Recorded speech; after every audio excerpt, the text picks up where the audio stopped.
선탠하고 막 일부러 그러는데 그 굉장히 그 자외선이 피부 노화에 결정적인 그런 영향을 주기 때문에 잘 적절하게 하셔야 됩니다. 이것이 피부암, 여러분들 골프 치시는 분도 계실지 모르지만 얼굴에만 바르시면 안 되고 이 목 뒤에도 많이 바르셔야 됩니다. 이 목에 호주나 뉴질랜드 같이 자외선 센 나라는 이 목 뒤에도 피부암이 많이 걸립니다. 이 자외선이 파괴되면은 지상의 생물종들의 그 생존에 가장 치명적인 문제를 일으키게 됩니다. 생물 다양성, 이것이 우리 후손들에게, 지구 인류들에게 물려줄 자산인데, 인도네시아나 이 아마존의 열대우림들이 그냥 불질러서 없어지고 개발사업하느라고 없어지고, 그 안에 확인도 안 된 생물종들이, 또 확인도 안 된 유용한 성질을 가진 DNA들이, 유전자 정보들이 다 사라지고 있습니다. 그것이 1년에 향후 50년 내 약 1억 종 추산되는 지구 생물종의 4분의 1이 멸종될 것이다. 이런 예측도 나오는 상황이고, 또 중요한 게 유해화학 물질입니다. 전 세계 10만 종이 지금 유통되고 있는데 우리나라는 지금 한 4만 종이 유통됩니다. 생산 소비 유통되는 게 4만 종인데, 안타깝게도 물리적인 독성, 뭐 따갑다, 눈이 아프다, 뭐 피부에 뭘 한다, 이런 독성은 그래도 파악이 돼 있지만은 위해성, 이것이 뭐 얼마의 양에 몇 년간 노출되면 암에 걸릴지 안 걸릴지, 이것을 내가 몇 년간 먹으면 우리 자손한테, 후손들한테 어떤 영향을 줄지, 또 그것을 먹은 어패류를 먹고 내가 먹었을 때 어떻게 될지, 이런 거에 대한 위해성은 거의 안 밝혀졌어요. 안 밝혀진 채 이 화학물질들이 전 세계에 유통됩니다. 그래서 전 세계적으로 EU를 비롯해서 이 화학물질에 대한 규제가 지금 엄청나게 이제 강화되면서 그것이 또 하나의 무역 규제로 작용을 하기 시작합니다. 이런 국제적인 환경 문제에 우리가 무관심하면 안 되겠습니다. 왜냐? 우리한테도 직접 우리나라가 원인이 아닌, 우리가 해결할 수 없는 일로 우리가 이제 피해를 보기 시작합니다. 대표적인 게 황사죠. 80년대 3.9일 오던 황사가 2000년대는 12.4일 평균 옵니다. 아무 때나 옵니다. 또 발생 강도도 옛날에는 입방미터당 400에서 500 마이크로그램 정도 농도로 왔는데, 우리 평소 서울의 먼지 농도가 한 55, 60 됩니다. 좀 나쁜 데가 한 70대고, 그런데 400, 500이면 평소보다 한 8배 이상 오는 거죠, 농도가.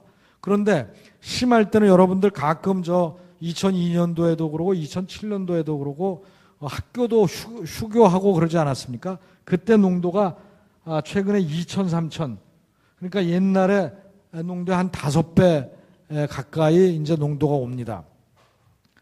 이것이 다 타클라마칸 사마, 고비 사마 이런 데서 다 옵니다. 내몽골에서 한 61%가 오는데 중국에서 76%가 옵니다. 한때 우리 신문에 왜 정부는 중국 정부에다 항의해서 저 황사 안 날라오게 조치를 안 하느냐, 중국에다가 그 책임을 물어라, 이런 기사도 난 적이 있었죠. 그래서 중국 관리들이 굉장히 기분 나빠했어요. 제가 중국 가니까, 아니 왜 우리도 피해자인데 왜 한국 정부는 황사를 보고 우리를 보고 책임지라 그러느냐. 중국은 지금 골치 아픕니다.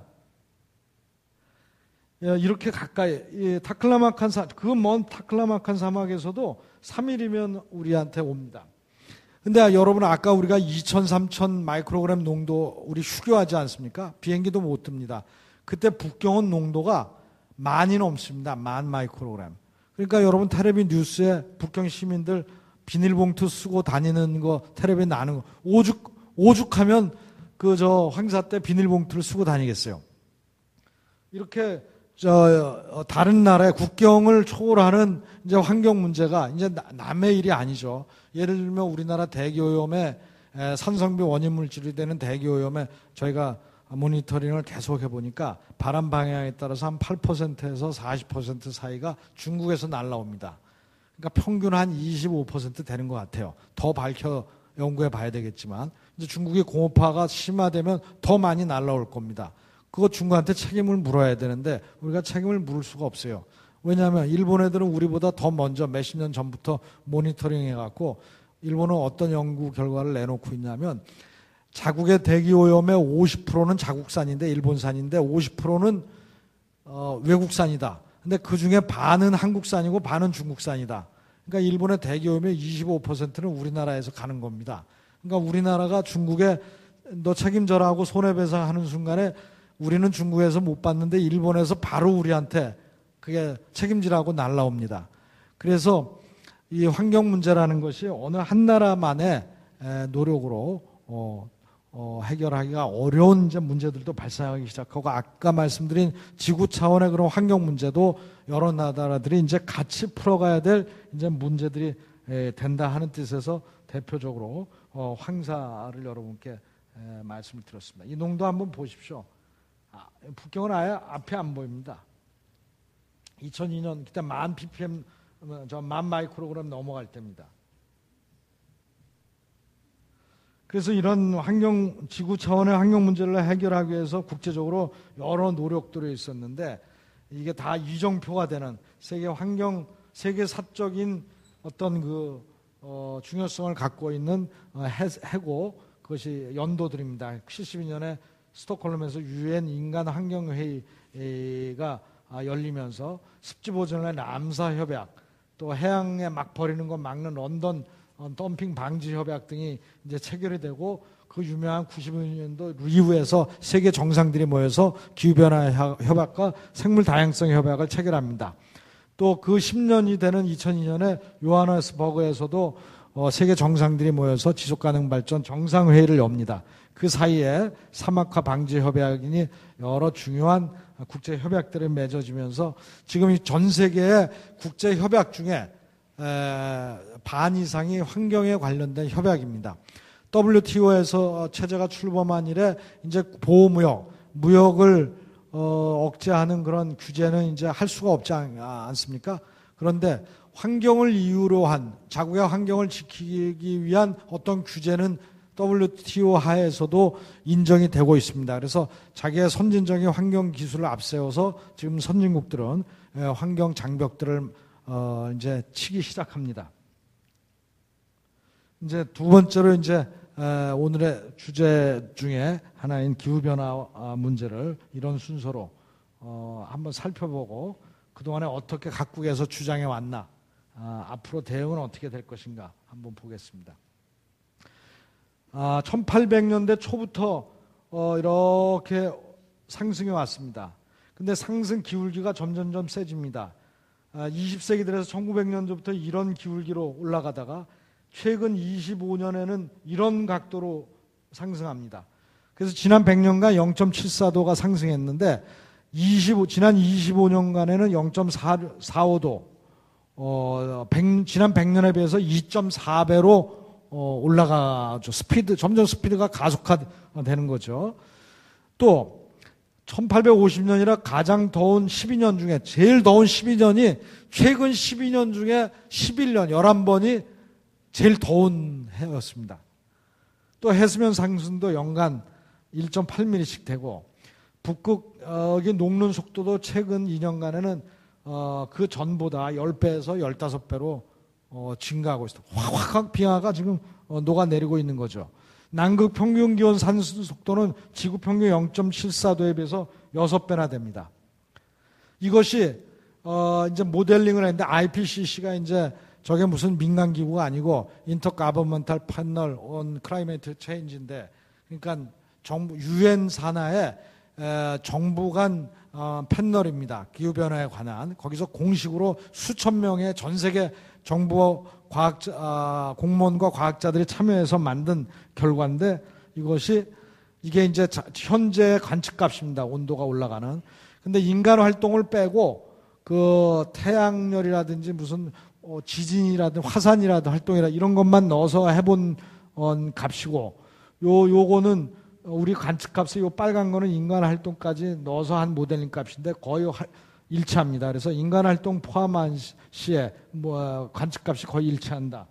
따라서 이 기후 온난화는 인간 활동으로부터 초래된 것이 90% 이상 확률이다. 이것이 유엔의 공식 발표입니다.